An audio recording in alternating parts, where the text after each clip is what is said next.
एकत्र येत आहेत ना तर ते दोन वाघ येत आहेत आणि ते दोन्ही वाघ हे बाळासाहेबांचे त्यांचे विचार घेऊन खरे चालणारी लोक आहेत. त्यामुळे यांच्या पायाखालची जमिनी सरकल्या आहेत.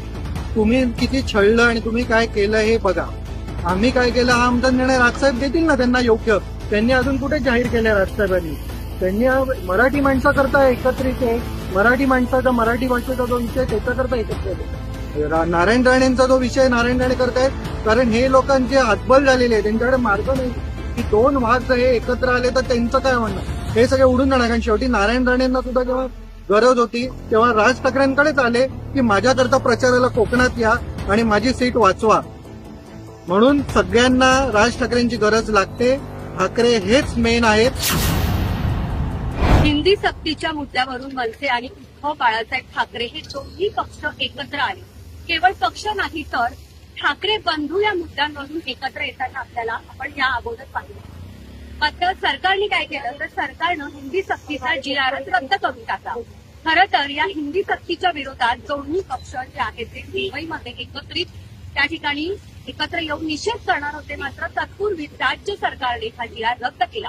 मात्र असं असलं तरी आता दोन्ही पक्ष जो आहे तो हा जो निर्णय जो आहे तो रद्द करण्यात आलेला आहे आणि त्या पार्श्वभूमीवर विजय उत्सव आहे त्याचा मेळावा जो आहे तो वरळी इथे संपन्न होणार आहे आणि या मेळाव्यामध्ये दोन्ही बंधू जे आहेत ठाकरे बंधू जे आहेत ते एकत्र येणार आहे. आणि याच पार्श्वभूमीवर जे आहे संपूर्ण महाराष्ट्र राज्याचं लक्ष जे आहे ते या संपूर्ण मेळाव्याकडे लागलेलं आहे. एकंदरीतच दोन्ही पक्ष दोन्ही भाऊ जे आहे ते एकाच व्यासपीठावर येणार आहे आणि त्या अनुषंगानं माझ्यासोबत आता मनसेचे काही पदाधिकारी आहेत डोंबिवलीमध्ये. खरं तर डोंबिवली चा उल्लेख जेव्हा आपण करतो त्यावेळेला या ठिकाणी मनसे पक्षाचं जे आहे एक वेगळं प्रस्त जे आहे ते सुरुवातीपासून दिसून आलेलं आहे. मनसेची भूमिका इथल्या राजकारणामध्ये कायमच जी आहे ती महत्वाची ठरलेली आहे. आता हे दोन्ही बंधू एकत्र येत आहेत तर मनसेच्या पदाधिकाऱ्यांना नेमकं त्याबद्दल काय वाटतं हे आज आपण जाणून घेण्याचा प्रयत्न करत आहोत.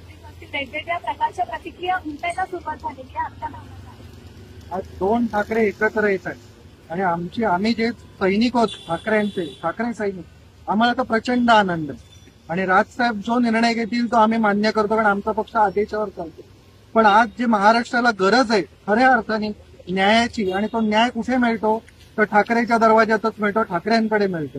आणि जर दोन ठाकरे एकत्र येऊन जाईल महाराष्ट्राला सोनेरी दिवस येणार असतील तर आज आम्ही पूर्ण दोन्ही प्रकारचे जे सैनिक आहेत आनंद या उत्सवात आम्ही सामील होणार आहोत आणि जयघोषाने सामील होणार उत्साहाने. कारण आम्हाला हे सोनेरी दिवस महाराष्ट्राला दाखवायचे की तुमचं भलं हे ठाकरेंमध्ये आणि ठाकरे हे करणार. नक्की सुरुवातीला जेव्हा या हिंदी सक्तीचा जो आहे तो आदेश काढण्यात आला त्यानंतर मनसे आणि ठाकरे दोन्ही पक्षांनी आक्रमक अशी भूमिका मांडली आणि त्यावर सुद्धा सत्ताधारी जे असतील सत्ताधाऱ्यांकडून मात्र वेगळ्या प्रकारची उत्तरं देण्यात आली. मग आता दोन्ही पक्षांचा कुठेतरी ध्यास मनात ठेवून राज्य सरकारला हा निर्णय त्या ठिकाणी एकत्र आल्यामुळे मराठी माणसाच्या रेट्यामुळे राज्य सरकार चुकत आहे का? सगळ्यात मेन म्हणजे हा GR त्यांनी काढायलाच नको होता. चोराच्या उलट्या बोंबा भाजप मारताय की त्यांनी GR काढला. मग त्यांनी पहिलेच विचार करायला पाहिजे होता. ते त्यांच्याच तोंडावर आपटलेले की त्यांनी GR काढलाय. आणि राहिला प्रश्न ठाकरेंचा दोन्ही ठाकरेंची आजही त्यांनी दाखवून दिलंय की ते हे मराठी करताच बांधतात. कारण दोघांची विचारधारा एकच आहे. दोघांचं मूळ हे एकच आहे आणि आम्ही एकच विचारधारेचे आहोत. राजसाहेबांनी जी भूमिका सर्वप्रथम मांडली त्याला सर्वांनी उत्स्फूर्तपणे सर्व पक्षांनी पाठिंबा दिला. मराठी माणसांनी पाठिंबा दिला. सर्वसामान्य नागरिक त्यांच्या पाठीशी उभे राहिले कारण त्यांना माहिती आहे जर न्याय मिळेल तर तो राज ठाकरेंकडनं. आणि त्यांनी हा GR मागे घेऊन सरकारने दाखवून दिलं की राज ठाकरेकडेच न्याय मिळतो.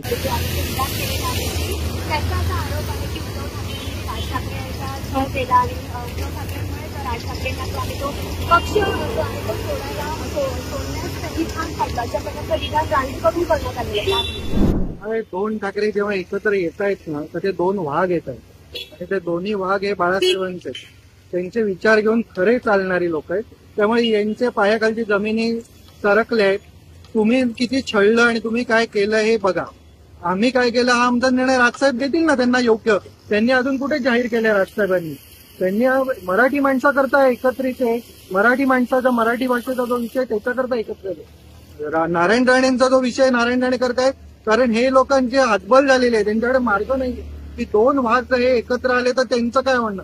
हे सगळे उडून जाणार. कारण शेवटी नारायण राणेंना सुद्धा जेव्हा गरज होती तेव्हा राज ठाकरेंकडेच आले की माझ्याकरता प्रचाराला कोकणात या आणि माझी सीट वाचवा. म्हणून सगळ्यांना राज ठाकरेंची गरज लागते. ठाकरे हेच मेन आहेत. महाराष्ट्राचा जर कोण रखवाला असेल, त्यांचा वाली वारस असेल तर ते ठाकरेच आहेत. आणि त्यामुळे हे बोलतायत आम्ही दुर्लक्ष करतोय. आम्हाला आनंद आहे 2 ठाकरे एकत्र यावे बस, कारण आम्ही मराठी करता बांधतोय. आम्ही दुर्लक्ष करतो अशा लोकांकडे. तुम्ही आरवर या ठिकाणी उल्लेख केलाय मराठीचा, मराठी माणसाचा. यापूर्वी जर आपण बघितलं तर हे दोन्ही पक्ष जे आहे ते वेगवेगळे होते. त्यामुळे मराठी मतांचं सुद्धा या ठिकाणी प्रत्येक निवडणुकीमध्ये जे आहे ते विभाजन होताना दिसतंय. आता हे दोघं बंधू एकत्र येतात, त्यामुळे मराठी माणूस या ठिकाणी एकवट आहे आणि मराठीचं अस्तित्व जपण्याच्या दृष्टीने हा जो मेळावा आहे तो महत्वपूर्ण ठरणार आहे. 100%. आज जर जो विषय मूळ काय आहे मेळाव्याचं तर मराठी विषयाचं होतं की जी सक्ती केली जात होती मराठीला, लहान मुलांच्या शिक्षणावरती प्रश्न निर्माण झाला. त्याचा पुढाकार सर्वप्रथम महाराष्ट्र नवनिर्माण सेना अध्यक्ष राजसाहेब ठाकरेंनी घेतला. त्या पुढाकारांनी त्यांनी दाखवून दिलं की मराठी करता कोण लढतंय, तर राज ठाकरे लढतायत. त्याला प्रतिसाद समोरून आला, इतर पक्षांनी दिला आणि तो त्यांनी विजय दाखवून दिला. आज सगळे जणांचं म्हणणं आहे की 2 ठाकरे एकत्र येत आहेत, पण तो मेळावा जो आहे हा मराठी करताय. पुढची जी गणित आहे ती पक्षाध्यक्ष आमचे राजसाहेब आहेत. आम्ही आदेशावर चालणारे कार्यकर्ते आहोत. त्यांचा आदेश येऊन मग ती पुढची वक्तव्य येतील. तोपर्यंत आम्ही काही बोलू शकत नाही पक्षावर. नक्कीच तर आपण बघितलं आपल्यासोबत या ठिकाणी दोनशे स्थानिक पदाधिकारी, नेते आणि सर्व कार्यकर्ते या ठिकाणी होते. त्यांच्या काय भावना आहेत त्या आपण या ठिकाणी बघितलेले आहेत. त्याचप्रमाणे हे दोन्ही ठाकरे बंधू एकत्र येण्यामुळे बऱ्याच ज्या आहेत त्या राजकीय हालचालींना वेग आलेला आहे. आणि येत्या 5 जुलैला नेमकं या मेळाव्यामध्ये काय स्टेटमेंट केले जातात, कसा हा मेळावा असणार आहे, याकडे संपूर्ण महाराष्ट्रातून म्हणजे संपूर्ण देशाचं ते लक्ष आहे ते लागलेलं आहे. या व्हिडिओ संदर्भातल्या तुमच्या प्रतिक्रिया आम्हाला कमेंट बॉक्समध्ये नक्की सांगा. व्हिडिओ जर्नलिस्ट रोशनी गोलसह चव्हाण.